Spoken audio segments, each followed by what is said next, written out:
So the last video went over some interesting facts about the G-spot, and I thought that they were accurate and they did a great job. So, and I thought it would be nice for you to get a break from there.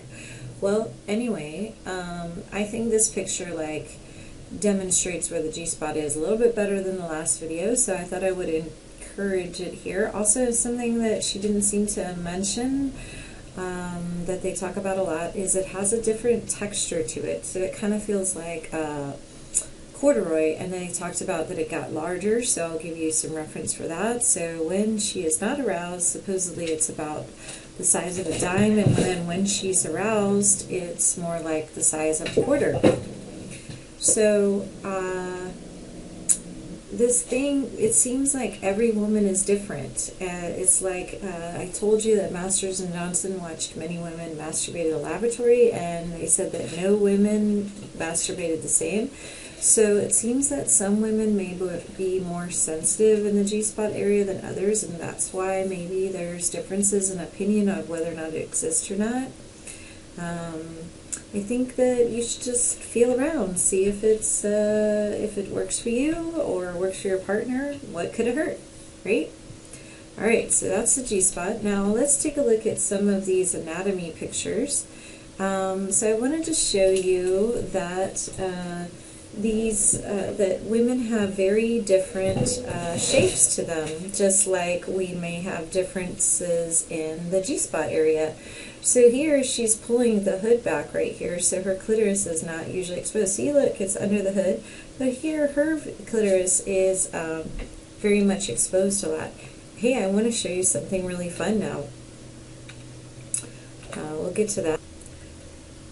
So what we're seeing here is we are seeing the Great Wall of Vagina. So a man, he gave plaster cast, and he casted women's vaginas. So you can Google wall of vagina and you will see all the differences. Like this one here is pierced, but look at how different we're shaped. These are large labia.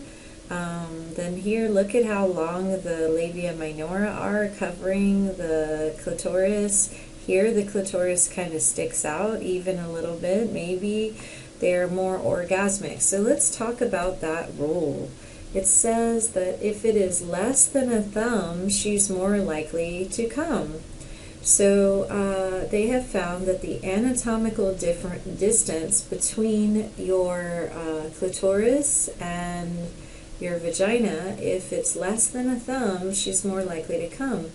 And the reason is because it's more likely to be stimulated when he's thrusting. So they talked about that the female superior position is more conducive to female orgasm. And one of the reasons why that might be is because the woman can place her body in a way that she can stimulate her clitoris. So where a woman's clitoris is situated may determine whether or not she's more likely to have an orgasm during sexual intercourse. Because some women's, look, as you can see, some women's clitoris may be heavily coated by the hood. It might be positioned in a way where it's not stimulated very well when you have male on top penetration. So this is all something like really, really important to know about the female anatomy, is that we're all shaped very differently. Okay, let's go on to the hymen.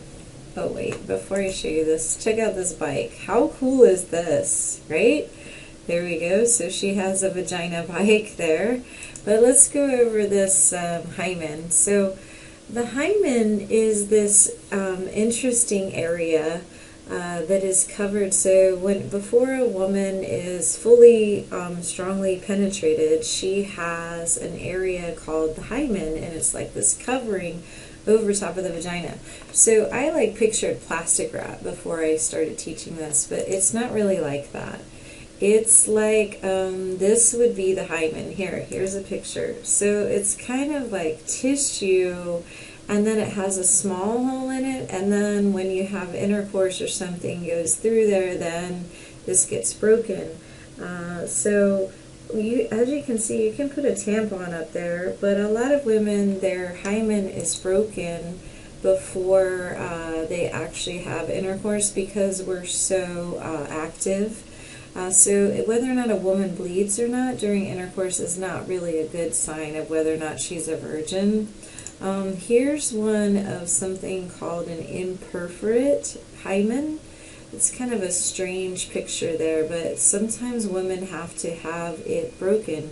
Here it is right here, that this one is not really broken. That's hymen. Here's a, oh, Hymene, Hymene, why do you tantalize me thus? Oh, you sting a swift moment only. So they're making a song about the hymen, and the hymen is named after, I thought this was interesting, the hymen is named after Hymenaeus, the Greek god of marriage, and the wedding feast and song. Hymenaeus is a son of Aphrodite, and Dionysus is mentioned in the Iliad and the Aeneid, and it's typically depicted with the marriage torch held aloft. So that's about the hymen. Here's another interesting trivia fact about the hymen. The only other animal that has a hymen is, wait for it. Yes, it's very interesting to me because you wouldn't think this. It's actually a horse. Interesting. Okay, so here I was telling you about the labia trim. So this is a procedure where you cut the labia. So as I showed you from the female wall of vagina, we all have very different looking genitals, and sometimes women feel that their labia is too big, and so I've actually talked to women that have had this done, and they said that what happened is their labia minora was so big that it would actually chafe in their underwear, and sometimes it would stick out, and they said that they felt very self-conscious. So here they cut this, and here it's smaller. It would just be dependent on your like what you like, what you feel is nice. So anyway, I wanted to share that. Let's stop for now. I hope you learned some things here, and well, here I can go back to this. So there's all different hymens. This is the most common one, but this one, actually the imperforate hymen, you actually have to have surgery to get that fixed.